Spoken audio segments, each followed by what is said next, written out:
bem-vindos à nossa aula de membrana plasmática.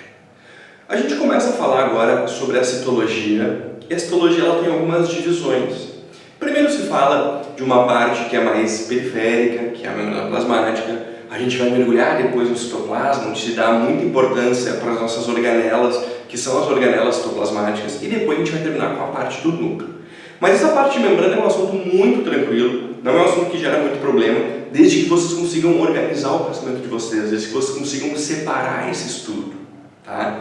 Então assim, ó, primeira coisa que a gente tem que saber de membrana, vamos pensar assim, ó, características gerais, generalidades da membrana. Então eu botei aqui para vocês, ó, a membrana, ela tá visível, ela é visível somente em microscopia eletrônica, tá? O que a gente sabe? Que além dela ser só visível em microscopia eletrônica, ela está presente em todas as células. Não existe célula sem membrana. Outra coisa importante é que a nossa membrana ela não é nem permeável nem impermeável, ela é semipermeável. A URGS até usou uma vez, né, uma frase para descrever a membrana que dizia que ela tem uma permeabilidade diferencial para diferentes substâncias em diferentes situações. O que a gente sabe? Que essa membrana semipermeável é uma membrana seletiva, tá? A composição química dela é basicamente lipídio e proteína, por isso a gente fala muito em uma composição lipoproteica. Cuidado, às vezes eles fazem algumas afirmações da membrana, só que eles definem ela como sendo glicoproteica, tá errado. A gente também tem açúcar, como eu vou mostrar daqui a pouquinho, mas basicamente ela é lipoproteica. Gente, as provas de vocês de vestibulares, o Enem, ela vai trabalhar com uma questão de membrana. Então presta um pouquinho de atenção, usa o material para fazer, né, para ver as suas anotações, para revisar o que a gente de repente trabalhou e olha exatamente como as questões, que é sempre o nosso norte, vão fazer a abordagem a respeito disso. Então eu tenho aqui, ó, tá? Membrana plasmática. Na composição, na construção dela, eu botei isso aqui, ó, duas camadas que eu botei aqui em azul, ó, de um lipídio composto, que é o fosfolipídio. O fosfolipídio tem algo que chama bastante atenção, que é o seguinte, ele tem uma dupla polaridade. O fosfolipídio, ele tem uma região polar, que é a parte da bolinha, e uma parte apolar, que é a cauda oposta. Lembra, a gente até já falou um pouquinho dessa na bioquímica, se tu não lembra, dá uma revisadinha exatamente no vídeo que a gente tem de bioquímica, mas que a água é uma molécula polar. Ou seja, quem que gosta da água? A parte polar, que é semelhante a ela. Quem não gosta? A parte apolar. E este não gostar de água, essa parte apolar, ela vai ficar o mais distante possível da água. Por isso que a nossa organização dessa bicamada lipídica dos fosfolipídios fica com essa estrutura.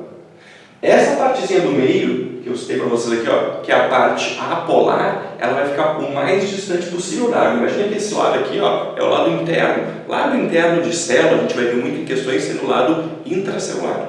O intracelular tem citoplasma, é basicamente água. A parte de fora é o meio, também vai ter água. Então tu tem água dos dois lados. Então, consequentemente, essa água, ela cria uma repulsão com essa parte apolar. A parte apolar vai tentar ficar o mais distante possível dela. E o nome disso a gente chama de efeito hidrofóbico, que é o mesmo efeito hidrofóbico que em algum videozinho você já deve ter visto comigo, que é o que a gente mostrava construindo, por exemplo, a molécula de DNA. Então pensa, a água, de novo, que é super importante para a vida, que a gente está a todo momento, de repente, em expedições em outros planetas, a gente procura água, por quê? Porque moléculas que são fundamentais para a vida, o nosso DNA, por exemplo, precisa de água. A água ela vai ter uma ação na membrana plasmática. Então, água é vida. Estruturas que necessitam, né, e que daqui a pouco compõem a vida, elas necessitam de água. Isso é uma coisa importante, tá? Então, uma bicamada lipídica organizada dessa forma, graças ao efeito medo d'água, efeito hidrofóbico. Cuidado, eles vão te falar que o nosso modelo é o tal do mosaico fluido. O mosaico você tem que entender que ela não é algo homogêneo, isso aqui não parece um desenho homogêneo. Eu tenho uma parte azul, eu tenho ali, né, aqui que eu botei em roxinho que seriam as proteínas. E o que acontece? Nós temos simplesmente, tá, essa mistura, tá, exatamente de uma visão que não é extremamente uniforme. Ela é um mosaico, essa é a ideia. E este mosaico é o que a gente determina como sendo algo que não é uniforme, que determina o nosso mosaico. Agora, a ideia do fluido é o que geralmente atrapalha. O fluido é entender que isso aqui não é algo fixo, não é algo estático, que isso tem movimento. Tá? Esse movimento ele tem uma relação muito forte com o colesterol. Se vocês lembram do colesterol, a gente vai lembrar, óbvio, em células animais, as vegetais elas não têm colesterol, ela vai ter um fitoesterol, mas o colesterol é importante, ele não pode ter nem de mais nem de menos, mas ele é importante para a fluidez de membrana.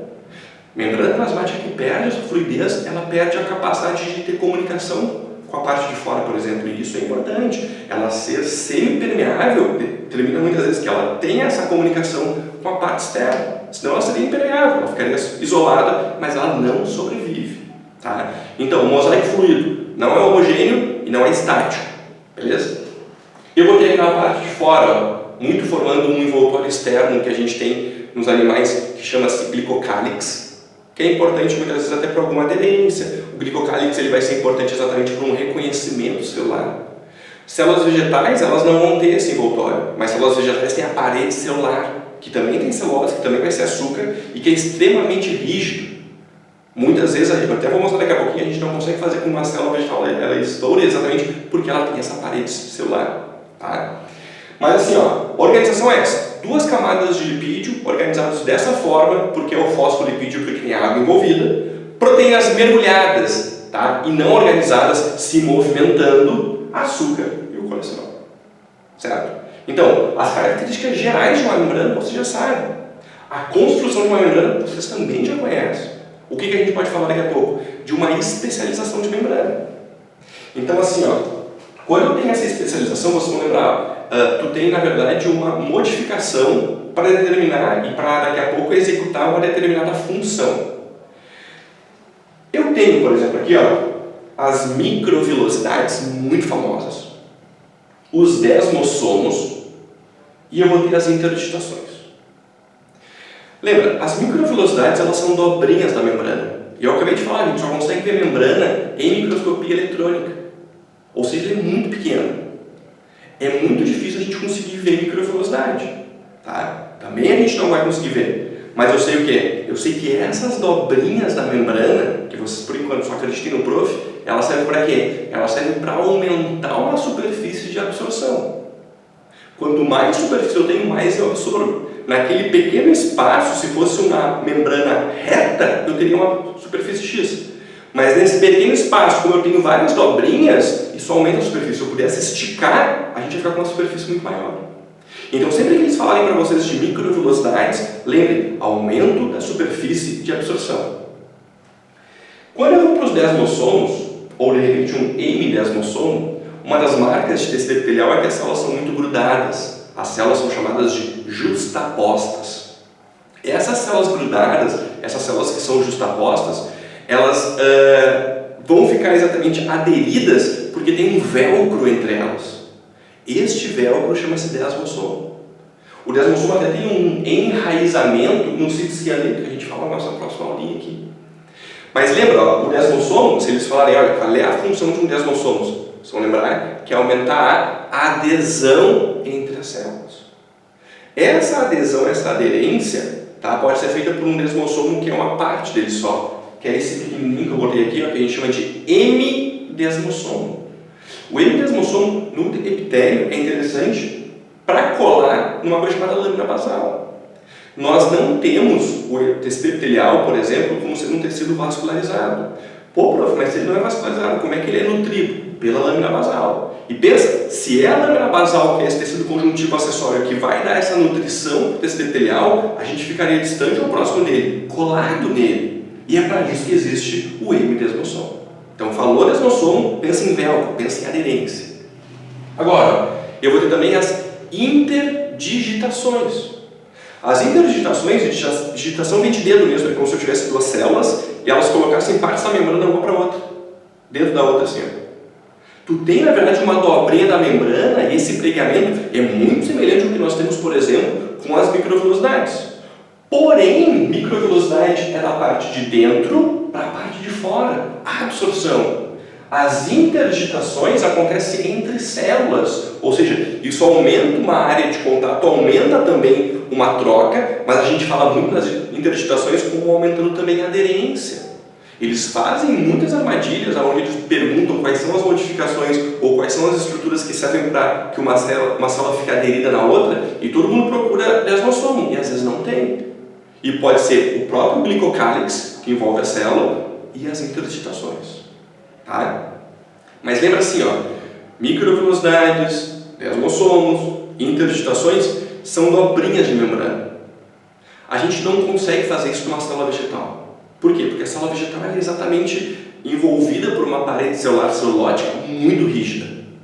Ou seja, a célula vegetal não vai ter dobrinhas. A célula vegetal geralmente é uma célula quadrada, tem que lembrar disso, ela é prismática. Então, a célula vegetal, exclusivo dos vegetais, vai ser uma ponte, é um buraco, é um canal, que a gente chama de plasmodesmo. Então, o plasmodesmo é uma modificação de membrana, é uma ponte citoplasmática, é importante para a comunicação entre células. Certo? Eles geralmente gostam de perguntar uma dessas modificações, uma dessas especializações. Existem outras, mas elas não são relevantes para os vestibulares e para o Enem. Então, você já sabe características gerais de uma membrana, a construção e as especializações. O que daqui a pouco vamos dizer, está cerca de 60%, 70% das questões de prova, vai vir um pouco mais com a questão dos transportes pela membrana. Por quê? Porque aqui tem muito experimento. Por quê? Porque aqui cobra muito uma interpretação do aluno. Eles vão te colocar numa situação problema, e tu vai ter que observar o que está acontecendo para descrever o tipo de transporte. Então assim, nesse transporte pela nossa membrana semipermeável, a gente diz que ele pode ser passivo ou ele pode ser ativo. Lembra, o transporte passivo vai ser aquele transporte, e é aquele transporte que não tem gasto de energia. O transporte ativo é o transporte que tem gasto de energia. Energia a gente sempre chama de ATP. Mas presta atenção, tá? Eu acho que isso é uma coisa muito rasa, eu acho que as provas sabem que todo mundo lembra que passivo é sem ATP e ativo é com ATP. O que as provas tentando inovar um pouquinho elas fazem é que vocês entendam o porquê disso. Lembra, gente, a natureza gosta muito de equilíbrio, a natureza gosta muito de uma palavra chamada de homeostase. Então o transporte passivo é o transporte que busca uma homeostase. O transporte passivo é o que busca o equilíbrio. O transporte passivo é o transporte natural. Eles vão te falar que o transporte passivo é aquele que vai a favor do gradiente de concentração e é buscar o equilíbrio. O ativo não faz isso. O transporte ativo vai contra o equilíbrio, o transporte ativo ele vai contra o gradiente de concentração e para isso tem que ter energia. Lembra, a gente fala muito em gasto e em consumo, mas isso é um investimento. As células, quando elas fazem transporte ativo, isso tem um porquê. Beleza? Mas assim, de forma, daqui a pouco vamos pensar, de forma mais madura, tá? Transporte passivo. Esse transporte passivo eu vou chamar ele de forma geral de difusão. Então, passivo é sinônimo de difusão. Agora, o passivo, ou seja, essa difusão, eu tenho dois tipos. Eu vou ter a difusão simples e eu vou ter a difusão facilitada. Por que simples? Porque ela permeia a membrana de forma simples, sem ninguém ter relação com ela. Quando é facilitada, alguém vai carregar. Beleza?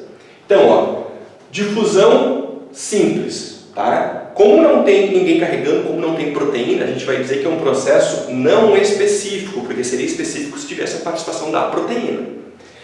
É um processo que não tem uso de energia de ATP, ele busca o equilíbrio, e ele pode acontecer de duas formas.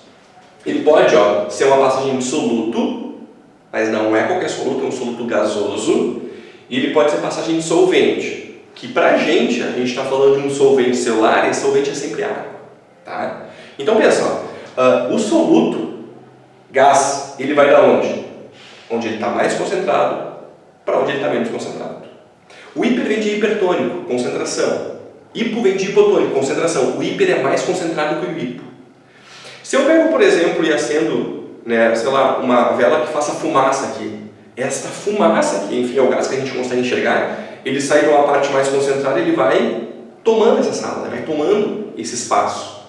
Imagina que ele vai saindo dessa parte onde a gente tem uma maior agitação de moléculas e se espalhando. Agora coloca entre eles uma membrana. É como se ela não existisse.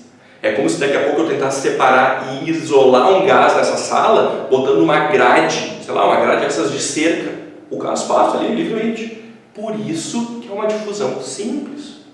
E por isso que o soluto passando mais para menos, ele vai se espalhando e ele vai buscar o equilíbrio. A gente fala bastante dessa difusão simples quando a gente fala, por exemplo, da nossa hematose pulmonar. Como é que o oxigênio ele sai do alvéolo e vai para o sangue? Como é que o CO2 vai do sangue para o alvéolo? por difusão simples. Como é que o oxigênio entra na hemácia? Entende? Difusão simples. Agora, essa difusão simples pode ser solvente, pode ser água. E pensa, ó, a ideia é de onde tem mais para menos. Na água, a água ela vai se espalhar também. Ela vai de onde ela tem mais, comparada com o soluto, para onde tem menos. A ideia que a gente está fazendo é que as moléculas de água se espalhem como as moléculas do gás. Só que para ficar mais fácil, a gente sempre trabalha com a concentração da solução. Então eu sei que a água, ela sempre vai da onde está menos concentrada, ou seja, eu tenho menos soluto por solvente, para onde está mais concentrado.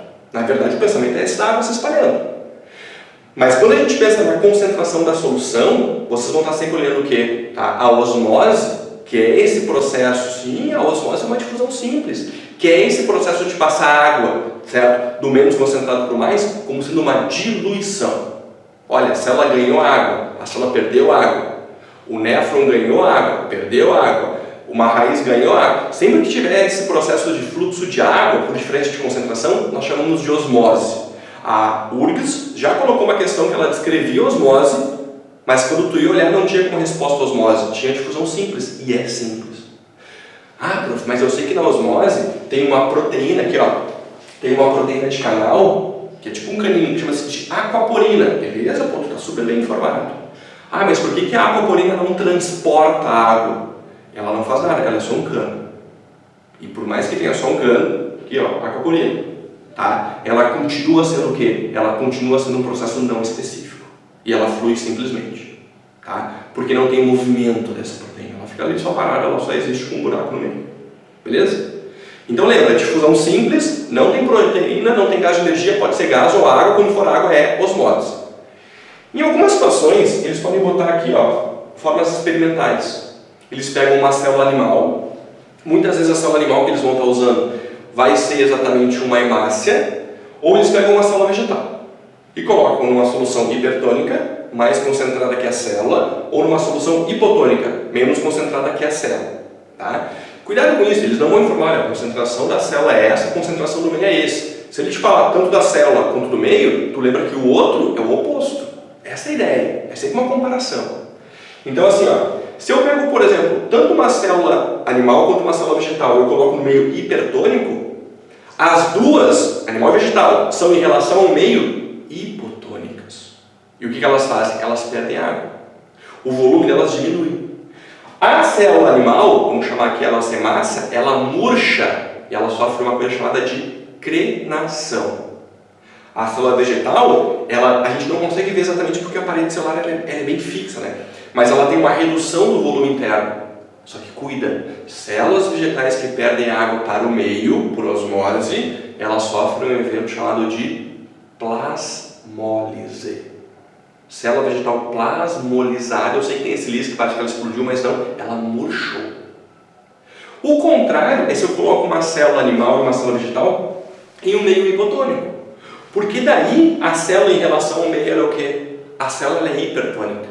E o que o meio faz? O meio tenta diluir ela. Então, a célula animal ela ganha água, a célula vegetal ela ganha água. Porque a água passa sempre do menos para o mais.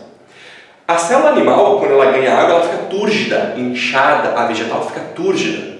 Passa um tempinho, a célula animal ela faz o quê? Ela explode. Se for uma hemácia, eu vou chamar isso de uma hemólise. Se for qualquer outra célula animal, eu posso chamar isso de uma plasmoptise.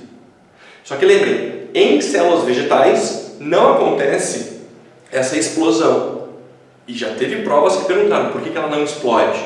Porque ela tem um envoltório externo muito rígido, chamado de parede celular, que impede que a gente tenha essa lise de células. Tá? O curioso é que às vezes eu posso pegar uma célula vegetal murcha e inflar ela, né? Que seria uma reversão da plasmólise, uma de ou desplasmólise. Tá, gente? Mas isso é uma das coisas que eles vão colocar muito em prova, eles vão trabalhar. Imagina uma questão de uma página inteira explicando o que aconteceu no experimento. Tá? Agora, quando eu falo de difusão facilitada, por que o nome é facilitada? Porque tem um facilitador. Esse facilitador é uma proteína, essa proteína tem até nome, chama-se permease. Tu vai lembrar que a permease, ela vai carregar simplesmente um soluto do mais para o menos concentrado. Tu vai pegar ele de onde tem mais e mandar para onde ele tem menos. Qual é a ideia? Ah, senhor, mas isso é igual a difusão simples. Não é, né? porque aqui é o gás, e gás é muito pequeno, gás passa pela membrana, tá? Aqui não. O íon é grande. E quando a gente vê aquelas animações, geralmente é uma proteína que vai ficar carregando para um lado para o outro, que tem encaixes perfeitos, por isso um evento específico, tá? Como eu estou passando o íon, como eu estou passando o soluto do mais para o menos concentrado, por mais que tenha a permease, ele não tem carga de energia. Isso é uma das coisas que você tem que lembrar. Também é um transporte passivo, tá? Então lembra, difusão e difusão é sinônimo de passivo, difusão facilitada, tu vai ter um carregador, tá? Que é essa permease. Tá, só quando é que é o contrário? O contrário vai ser aqui, ó, quando eu falo de um transporte ativo. O transporte ativo, a gente tem, ó, a passagem de soluto, tá? Ele vai ser um íon agora do menos para o mais. Só se eu estou pegando o soluto, eu estou passando ele de onde tem menos para onde tem mais, eu estou deixando o lado que tem mais concentrado. Isso aí. Só por quê? Por um interesse celular. Quer ver? Por exemplo, raízes geralmente são hipertônicas, ou seja, elas puxam sais por transporte ativo. Mas por que uma raiz vai ser hipertônica? Para puxar água para os osmose. Vocês vão ver daqui a pouco que alguns peixes, por exemplo, peixes de água doce, eles são mais concentrados que o meio. E vocês vão ver que nas brânquias eles puxam sais exatamente para manter eles mais concentrados, tá? Por transporte ativo. A gente tem, por exemplo, em um momento quando a gente fala de um néfron lá do nosso sistema renal, tá? Eu vou mandar embora os excretas por transporte ativo. Então qual é a ideia, né? Sempre que tiver energia é transporte ativo. Só que como tem proteína, também é um processo específico, tá? E o que é legal? É legal vocês juntarem a difusão facilitada e o transporte ativo num evento só, que é um evento que está fazendo, enfim, os neurônios de vocês agora criar essa conexão num evento que a gente chama de bomba de sódio e potássio, que é exatamente esse esqueminha bem simplesinho que eu fiz aqui, gente. Lembra, ó, numa condição de repouso natural, tá? O que acontece? Eu tenho um desequilíbrio de sais da parte de dentro do neurônio para a parte de fora. Então, inicialmente, eu tenho muito sódio fora e um pouquinho de sódio dentro da célula. O que esse sódio faz? Naturalmente, por difusão facilitada, ele entra na célula. Eu tenho também o que? Eu tenho potássio. Muito potássio dentro da célula, no meio intracelular do neurônio, e pouco potássio fora. O que nesse momento de repouso natural, né, o potássio ele faz? Ele sai da célula, buscando equilíbrio por difusão facilitada. Só que é como se a célula ela pensasse, quando ela aumenta a quantidade de sódio e quando principalmente vai cair a quantidade de potássio, ela diz, não, alguma coisa está errada. Eu não quero isso. Eu preciso muito mais do potássio dentro de mim. O potássio vai entrar na minha respiração celular. E ele faz o quê? Ele puxa o potássio para dentro, aumentando a concentração. Por quê? Porque ele quer muito. E isso acontece com proteína, mas principalmente com um investimento de energia. Só que como ele colocou o potássio para dentro, o sódio também estava entrando e não tem espaço para o sódio. Ele faz o quê? Ele não quer isso. Ele expulsa o sódio. Ele manda o sódio para fora e ele vai contra o equilíbrio. Ele está fazendo um processo que é não natural, certo? Então ele faz o quê? Investe energia. Isso também é um transporte ativo. Então e vocês lembram que a gente falou na aula que esses movimentos que a gente tem nos íons pela membrana é o que gera esse potencial de ação, que é essa descarga nervosa, que é o neurônico, tá? Então assim, ó, resumidamente, e por uma forma dinâmica para vocês gravarem, membrana plasmática é isso, gente. Só que na cabeça de vocês essa diferença. Talvez daqui a pouco a gente ainda consiga falar de alguns transportes vesiculares, mas é que isso se tornou algo tão simples, né? Que seriam as endocitoses com a fago e a pinocitose, colocar para dentro usando a membrana, né? Uma partícula sólida, fagocitose, uma partícula líquida, pinocitose. De repente mandar para fora da célula usando a membrana, um transporte vesicular, uma exocitose, que pode ser uma excreção quando é um dejeto, ou uma secreção quando tem relação com Golgi ou algo importante. Mas o que é mais relevante é o que a gente trabalhou aqui. Então, o que a gente tem? Uma aula curtinha, onde a gente organiza características gerais, composição, especializações e transporte. E é isso que vocês acham nos testes de vocês. Certo, gente? Obrigado pela atenção. Até a próxima.